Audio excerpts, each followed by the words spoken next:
Sacha, voy a contar brevemente lo que vas a desarrollar.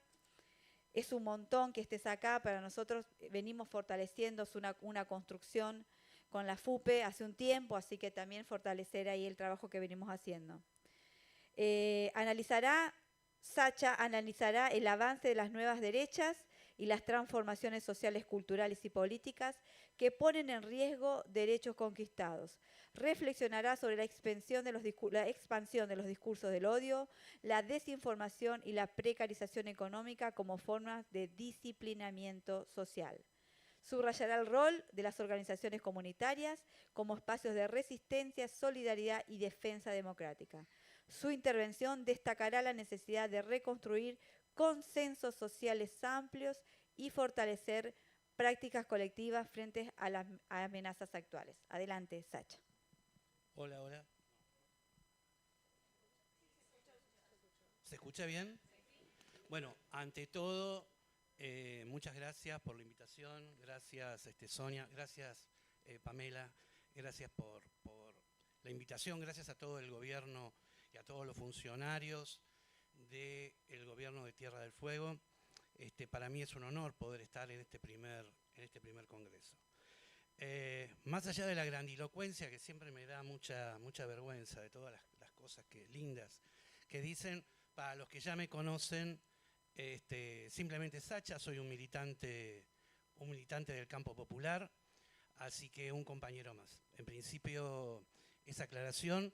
Quiero también agradecer la presencia que siempre me acompañan cuando vengo a dar aquí conferencias a los referentes de los pueblos originarios, así que muchas gracias por acompañarme siempre que vengo a comentar, a decir alguna idea, y sobre todo la presencia de ustedes, que es importante para aquellos que estamos en el campo de las ideas, tener siempre un auditorio, ¿no? Poder contar alguna idea, algún concepto, alguna categoría como para poder debatir, para poder compartirla, para que a lo mejor sea una pregunta más. Antes de empezar con un poco con la conferencia, con la charla, y un poco haciendo eco a lo que decía Carlos recién, en esto de el retroceso de el campo de los derechos humanos, hay un par de cosas que me llamaron la atención y que tienen que ver con la actualidad. Cuando venía para acá, el tema de la quema por violencia, por venganza o por placer, esto del goce, ¿no?, que hablabas vos, Carlos, y del libro, que tiene que ver con la quema de 2 indigentes debajo de un puente, ¿sí? Por otro lado, las amenazas en la Universidad Nacional de 3 de Febrero con amenaza de sangre y de una matanza al padre Paco, que no pudo dar su conferencia, y en lo personal o lo más cercano, desde la Fundación Universitaria Popular de Escobar, nosotros sufrimos también con la presencia del padre Paco en la costa hace muy poco tiempo. Nos tiraron un cuerpo con bolsas mortuorias en el parque de nuestro vicerrector. Digo esto como dato fáctico del retroceso en cuanto a la cuestión de los derechos humanos. Lo primero que tengo para decirles, y si hablamos de nuevas derechas y de discursos del odio, que es un poco por ahí va a andar la charla hoy, tiene que ver básicamente con, si se quiere, hablar un poco de las derechas tradicionales, ¿no? Muy cortito. Pero si se quiere esto de derechas o izquierdas, no sé si todos lo saben. Yo traje una filmina porque me dieron resultado en mis últimas conferencias para poder, digamos, afirmar algunos conceptos y algunas cuestiones que tienen que ver con a lo mejor una categoría más compleja y sobre todo por la diversidad de lo que es el auditorio. Entonces traje algunas 5 filminas nada más como para poder pasar. Lo primero que tengo para decirles es que en esto de las derechas, yo no sé si lo sabían, pero derechas o izquierdas tiene que ver con cómo se sentaban en la Revolución Francesa, esto de libertad, igualdad, fraternidad, la unicidad ya en ese momento de lo que era la especie humana en cuanto a nuestra igualdad como especie. Ya estaba planteada dentro de la Revolución Francesa. Pero la Revolución Francesa, que representaba el ideario político de una clase social, que era la burguesía, arranca con una mancha, con una mácula, que tiene que ver con que la misma clase social sostenía el capitalismo. Entonces, libertad, igualdad, fraternidad, pero por otro lado, la supremacía del más fuerte. ¿No? Ahí había una suerte de cortocircuito, que a lo largo del siglo XX hubo revoluciones de distinto tipo que trataron justamente de cambiar esta realidad, de avanzar hacia esa clase social que había sido traicionada en la Revolución Francesa, que era nada menos que los sectores más populares. Acá en la Argentina, digamos, para empezar, digamos, con el derrotero de lo que fue las derechas en la Argentina, una primer derecha liberal, que es la de la generación del 80, las que pensaron un país, pero que tenían que ver con la Ilustración, que tenían que ver con el iluminismo, anticatólicos, con un liberalismo económico, pero un conservadurismo en cuanto a lo que tenían que ver con la movilidad social. La movilidad social de los sectores más populares, de los sectores populares. Por otro lado, con una mirada absolutamente evolucionista, racista, que lo podemos ver en los discursos de Sarmiento inclusive, pero que pensaba que la mirada la tenían puesta en Europa, ¿no? Esto de los argentinos nos bajamos de los barcos. O, como decía Borges, los argentinos somos europeos en el exilio. Entonces, esta mirada que a lo mejor Carlos también decía recién, que tenía que ver con un presidente que se definía, ¿no? Blanco y de ojos celestes, ¿no? Esto viene marcadamente con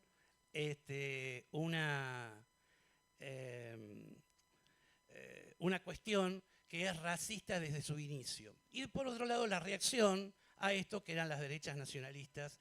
Ambas derechas se han articulado a lo largo de la historia argentina con golpes, contragolpes, pero que siempre tuvieron un punto de anclaje, que lo dijo en el golpe de estado de la fusiladora el contraalmirante Rial, que decía que habían venido a dar el golpe justamente para que el hijo del barrendero siguiera siendo barrendero. O lo que dijo González Fraga, más cercano, ¿no? Director del Banco Central, les hicieron creer que ustedes podían comprarse, ¿no? Un plasma, irse de vacaciones, etcétera, etcétera, etcétera. Es el punto de anclaje de las dos derechas. Dos derechas que tuvieron que ver con mucho, porque tuvieron mucho que ver en una juntura en el proceso de desaparición de personas de 1976-1983, con la llegada básicamente del neoliberalismo en esto de frenar el avance de derechos de los sectores populares. A ver si pasamos con la... Ahí está. La llegada del neoliberalismo, y lo voy a tratar de leer para poder llegar con todas las filminas, porque acá la secretaria me está corriendo. Quiero denunciarlo. Así que perdón, pero voy a hacer lo más rápido posible. La llegada del neoliberalismo tuvo que ver básicamente con un modelo financiero. O sea, lo que era una cultura del trabajo cambió, trocó por un modelo financiero. Ya no va a ser la vedette, la fábrica, la vedette va a ser nada más ni nada menos que los bancos y las financieras. Obviamente que los menos beneficiados van a ser los trabajadores. De acá que la represión para disciplinar a la sociedad y a los trabajadores más combativos es que el 72% de los desaparecidos eran trabajadores, sobre todo de la CGT de los argentinos, que era la más combativa en ese momento. En los 90, dentro del menemato, el neoliberalismo vino como modelo cultural. Ya el propio Martínez de Oz había dicho que eran un modelo cultural lo que ellos venían a traer. Y cambian el patrón de consumo argentino. Ya no es la cultura del ahorro, va a ser la cultura del prestar, las tarjetas de crédito. Ya, aquí y ahora. ¿Mm? Y eso se basa sobre todo en algo que se va a dar, que es la adolentización de la cultura argentina. Tiene que ver con productos tipo Cris Morena, tiene que ver con productos tipo Tinelli. O sea, el tema de que los mayores consumidores, que son los adolescentes, sean ahora niños que se convierten en adolescentes y adultos que se van a convertir también en adolescentes, ¿no? Solo con ver las vidrieras de Chiqui o los productos para ser cada vez más jóvenes, a los que ya tenemos algunos años, marcan esta cuestión. En ese momento había una categoría económica que se llama la McDonaldización de la economía, que tiene que ver justamente con corporaciones, pero marcadamente individualistas, y donde siempre había una zanahoria, como ser gerente, gerentito, y la posibilidad de tener su propia empresa. Y esto obviamente que empieza a instalar una cultura de el sálvese quien pueda, la cultura yuppie. Cuando hablamos de lo que nos está pasando, hay tres cuestiones. Primero, no podemos escindir posmodernidad, globalización y neoliberalismo. Y básicamente es un momento histórico, una cultura, una sociedad que básicamente se basa sobre la subjetividad. O sea, sobre los sujetos, sobre la opinión del sujeto y no sobre la objetividad. Obviamente que esto va a marcar un hiperindividualismo, va a haber una caída, y creo que Dora lo decía los otros días también, la caída de los valores modernos, ¿no? O sea, es como que este nuevo liberalismo que tenemos ahora se come ciertos valores del liberalismo clásico. Y un poco lo que decía Carlos, ¿a dónde apuntan? A la ciencia, y de ahí un poco la persecución al CONICET, la persecución a las universidades, que tengamos una diputada como Lemoine, ¿sí?, en la comisión nada menos que de Ciencia y Técnica o de Ciencia y Tecnología, y obviamente la familia. Entonces, hay una fragmentación por otro lado, y esto lo vemos todos los miércoles, cuando lo vemos al padre Paco en las manifestaciones de los jubilados, hay una fragmentación del campo de lucha. O sea, no está la CGT, no están los feminismos, no están las universidades, están nada más que 60, 70 ancianos y el padre Paco.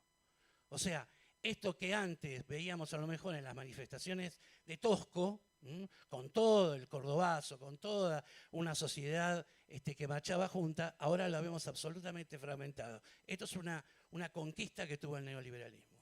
Y hay un mundo unipolar, que lo contabas vos, Dora, ayer, que tiene que ver con la caída del comunismo, y no para traer la rémora de lo bueno que fue el comunismo, sino que ante la caída de, si se quiere, el otro malo, quedó uno solo: el fin de las ideologías, la caída del positivismo, o sea, la caída de la verdad y la cuestión de lo subjetivo permanentemente, el relativismo científico y la caída absolutamente de la verdad, ¿no? Que esto instala el tema de la fake news. Y acá, en el 2004, cambia la realidad tal cual nosotros la habíamos percibido. Porque aparece el nacimiento de la cultura 2.0. O sea, aparece el algoritmo que se adelanta a nuestras decisiones. Sabe más de nosotros que nosotros mismos. O sea, hay, lo que dice Eric Sabin, una pantallización de la cultura. Absorbemos, leemos la realidad a partir de una pantalla. Uno va en el subte en Buenos Aires, por ejemplo, y uno ve que todos están con la cabeza baja mirando los telefonitos. La realidad se capta a partir de ahí. Entonces, hay una participación de la sociedad en redes, dentro de una soledad medial, porque yo ¿con quién me conecto? Me conecto justamente con una computadora. Hay una sociedad del liqueado. Y hay un panóptico medial, como decía Foucault, el tema del panóptico, y acá con el tema de la cárcel, dame 5 minutos más, ya me mirabas mal. Dentro de este panóptico, ¿no?, con el tema de la cárcel, que es donde el tipo del formato que tiene la cárcel acá del fin del mundo, hay una sociedad que es autocontrolada a partir de su exposición. Cada like que nosotros ponemos, cada carita, cada foto que nosotros ponemos en las redes nos va definiendo. Y obviamente que el algoritmo sabe más de nosotros que nosotros mismos. Pero sobre todo, y acá me quiero detener, en la cuestión de lo que no nos gusta, en donde ponemos la crítica. Esto es muy importante, ¿sí? Y sobre todo porque empiezan a generarse lo que se llaman los focus group. Hay un corrimiento de la protesta, hay una fetichización de la mercancía, hay hedonismo, hay una gratificación permanente de la cultura del microondas. Esto de el crédito y que se haya caído la cultura del ahorro nos pone en un lugar, básicamente, de que todo es ya, ¿no? La propaganda de 1 Million, de la chica que chasca los dedos y que dice, hago así, tengo al chico lindo, tengo las joyas, tengo la mansión, tengo el coche, ¿no? Es esto del aquí y ahora, lo tengo todo aquí, cultura de microondas, pongo la comida y la saco, ya está. No hay una lógica de los procesos que antes teníamos. Y algo que es fundamental que instala el neoliberalismo y fundamentalmente el anarcocapitalismo es el odio al pobre. No hay nada peor que el pobre, ¿no? O sea, el pobre se convierte como en el otro negativo absoluto, lo que yo no quiero ser. Y esto se entiende como un sentido de fracaso personal. Esto instala lo que se llama la uberización de la economía. O sea, yo solo me autoexploto. Yo solo me autoexploto en el Uber, yo solo me autoexploto en los Rappi. ¿No? ¿Por qué? Porque yo no quiero ser algo, ¿qué? Pobre. O sea, el pobre es una mala palabra, ¿no? La porofobia. La realidad no es una realidad pantallizada, en soledad, porque yo estoy en soledad con una pantalla, pero por otro lado, el odio va a ser la amalgama política. Ya no es la ideología, son las sensaciones. ¿Qué sensación? El odio. Porque yo me quedé afuera del sistema. Como a lo mejor Chul Han dice, ¿no? El cansancio sobre todo a la democracia, el cansancio hacia lo que tiene que ver la política, el cansancio a lo que tiene que ver el Estado. Vengo a destruir el Estado desde adentro. O sea, esto que está pasando, y adhiero a algo que dijo ayer Dora, que tiene que ver con algo que es global. No es casual Trump, no es casual Bolsonaro, no es casual Milei. Entonces, el reemplazo de esas redes que se desconstruyeron es en un individualismo absoluto a partir del reemplazo del otro, de mi prójimo, a partir de la tecnología. Hay un vacío existencial y hay unas culturas y estructuras socioculturales que son líquidas. Las relaciones con el otro, ¿no? Como decía Bauman, son absolutamente líquidas. La relación, ¿no? Tengo el compromiso hoy, aquí y ahora, y por eso hablábamos de la firma justamente de un documento que nos comprometa a todos a hacer el archivo de la memoria aquí en Tierra del Fuego y a trabajar en red a partir justamente de las relaciones líquidas, que no sea una relación líquida. El Estado entonces no va a ser necesario. Es la antipolítica, la antidemocracia y la anticomunidad. Ese Estado que construyó el liberalismo ahora ya les molesta. Entonces viene a destruir el Estado. Las corporaciones no necesitan el Estado, porque mal que nos pese, ese Estado que muchas veces lo hemos criticado, ese Estado de alguna forma hacía un paraguas con respecto a todos nosotros y nos daba ciertas áreas de protección, sobre todo a los sectores populares y los avances que hubo en términos de derechos humanos. Bueno, este es el derecho que, es el Estado que Milei dice que viene a destruir.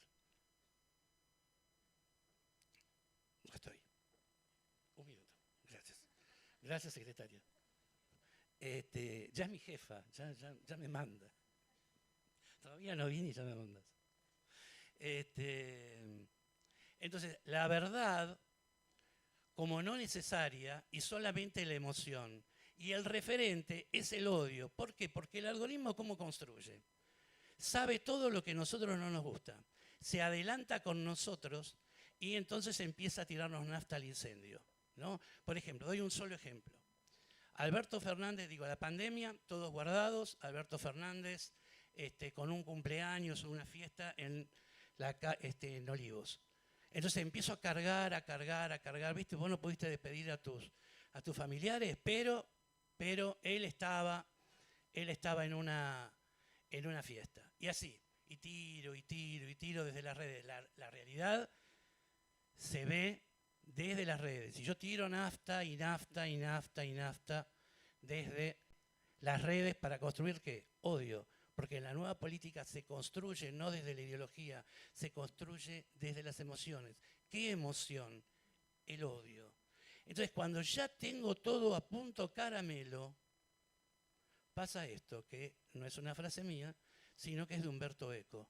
Cuando el fascismo regrese, no dirá soy el fascismo, dirá soy la libertad. Es una frase de 1995, de un trabajo muy interesante de Umberto Eco, que habla justamente del fascismo. Pero vean las palabras, ¿no? Fascismo, lo que decía Carlos recién, fascismo, no es un fascismo político, es un fascismo de mercado. O sea, hoy el que domina son las corporaciones y el mercado, no esa cosa mussoliniana, hitleriana, de la cual podíamos hablar en la década de los 30, de los 40. Básicamente, y ya termino, la instalación de estos referentes, y tiro una frase que dijo Trump hace 2 semanas, dijo que no sabía si la verdad, la democracia en Estados Unidos iba a continuar, que a lo mejor podía ser que apareciera otro sistema en Estados Unidos, no democracia, otra cosa, no sé, vamos a pensarlo. Dice, me puedo parar delante de la Quinta Avenida, y esto lo dice Trump, puedo ametrallar a todo el mundo que no voy a tener ningún tipo de consecuencia. Puedo decir cualquier cosa, puedo hacer cualquier cosa, porque lo que importa es la emoción de quien me representa en qué, en el odio de un sistema que me dejó afuera. Aquel que quedó afuera del sistema dice, y lo hacen con la mía, se embarazan a propósito, son todos planeros. Entonces, el odio es justamente hacia quién, hacia el pobre. Hacia quién, aquel que el Estado defendía. Con lo cual, ¿qué hay que hacer? Destruir al Estado. Digo, para cerrar y dar algún tipo de salida, no solamente democrática, sino una salida optimista. Yo vengo de recorrer el país, estuve en 40 conferencias este año en todo el país. Y esto que está pasando acá, lo decía ayer en la universidad, está pasando en todas partes. Esto de volver a las bases, esto de volver a trabajar en red, esto de volver a tejer, alguien hoy dijo tejer, y que es justamente esto, tejer redes, volver a comprometernos. Y sobre todo, y tomando un ejemplo que pasó en Estados Unidos hace muy poco, en esto de que las derechas van avanzando y que no podemos pararla, y zaraza, en la capital del mundo, por llamarla de alguna forma, Nueva York, las Torres Gemelas, ganó un socialista que es árabe y que ganó a partir de, por un lado, el manejo de las redes, sí, pero ganó con la calle. Palestina y las políticas de inmigración y de deportación que tiene Trump hacia los inmigrantes que no son nacidos en Estados Unidos. Entonces, si hay algo que nosotros sabemos hacer, los que estamos en el campo de lo nacional y popular, es la calle. Tenemos que volver a recuperar los contenidos, volver a recuperar los sentidos, volver a tener formatos ideológicos que enamoren y recuperar la calle. Bueno, muchas gracias.